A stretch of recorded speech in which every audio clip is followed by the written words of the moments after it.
Halo bro, apa kabar nih? Semoga sehat selalu ya, amin.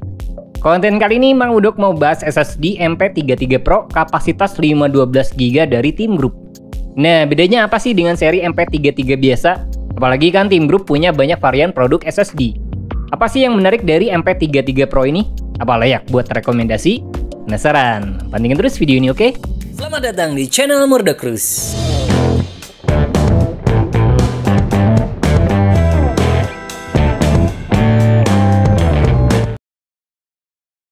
Oke bro, SSD MP33 Pro itu sendiri punya harga yang sebenarnya mirip dengan standar MP33 biasa. Contoh, kapasitas 512GB dari dua seri ini masing-masing punya harga yang relatif sama, kisaran 500-600 ribuan. Kalaupun ada selisih, angkanya nggak signifikan jauh. Ini sebenarnya bisa bikin bingung konsumen, mana sih yang paling oke? Kalau lihat potensi performa, seri MP33 Pro bisa lebih diuntungin dibanding standar MP33 biasa. Contoh dari potensi read sama write, performanya bisa lebih baik. Itu termasuk juga daya tahan, seperti nilai TBW yang dibawa. Kapasitas 512GB seri Pro ini punya TBW nyampe 400. Kalau standar MP33 biasa, nggak lebih dari 350 TBW.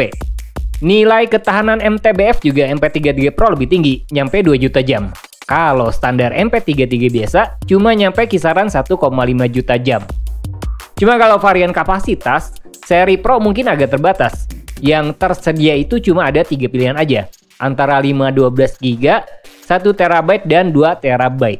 Kalau standar MP33 biasa, punya varian kapasitas lebih banyak, mulai dari 128GB, 256GB, 512GB, 1 TB, nyampe 2 TB.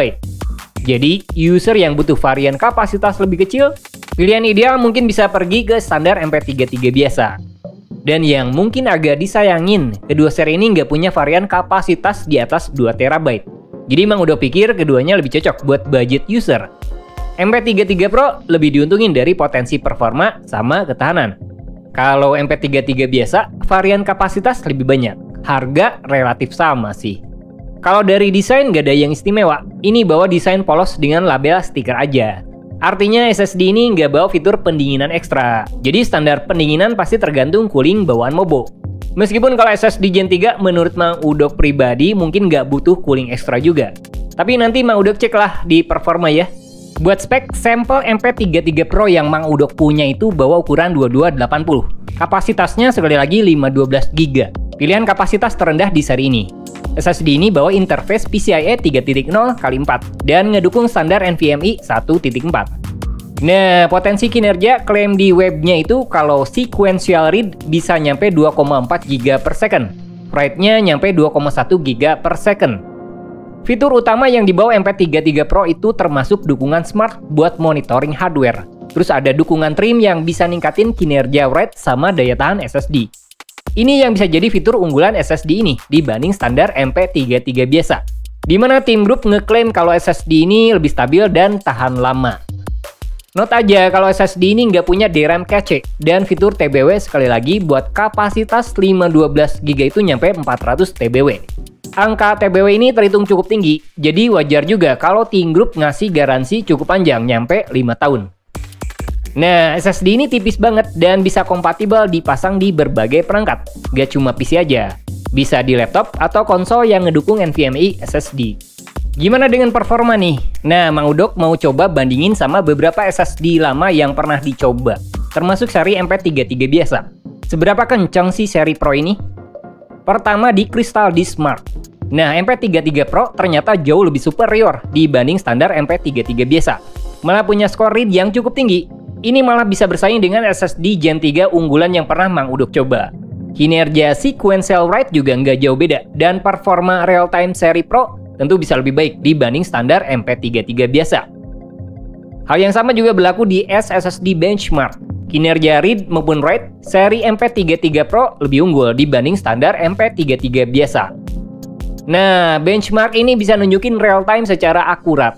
Overall performa dari dua benchmark sintetis ini malah sebenarnya jauh lebih baik dibanding apa yang diklaim Team Group.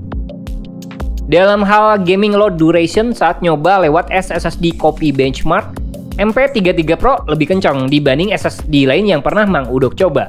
Jadi SSD ini bisa lebih diunggulin, apalagi kalau lihat harga. Cuma kalau suhu saat kerja penuh, SSD ini mungkin bukan yang terbaik, dengan suhu rata-rata nyampe 44 derajat Celcius. Apalagi kalau dibanding MP33 biasa. Tapi suhu segitu sih menurut Mang Udok pribadi masih oke dan terhitung adem. Not aja, suhu pas dites itu nggak pakai cooling ekstra alias polos. Jadi suhu bisa lebih oke sebenarnya kalau pakai cooling tambahan bawaan Mobo atau pakai thermal pad ekstra. Nah, overall menurut Mang Udok kalau Team Group MP33 Pro pastinya lebih cocok buat rekomendasi dibanding MP33 biasa. Kinerja lebih superior, ketahanan bisa lebih oke, termasuk juga fitur ekstra yang dibawanya. Terus harga juga nggak jauh beda dibanding MP33 biasa. Malah terhitung ramah anggaran juga, meskipun bukan yang termurah sih. Sayang aja varian kapasitas mungkin terbatas. Suhu juga lebih tinggi dibanding standar MP33 biasa. Kalau pengen cooling lebih baik, pakai aja cooling bawaan Mobo. Kan suka ada tuh, atau tambah thermal pad biar lebih adem. Nah, gimana menurut kalian sejauh ini? Coba tulis ya di kolom komentar. Jadi itu dia ulasan singkat Team Group MP33 Pro. Gak semua sih diungkap, tapi semoga bermanfaat. Jangan lupa like dan subscribe-nya.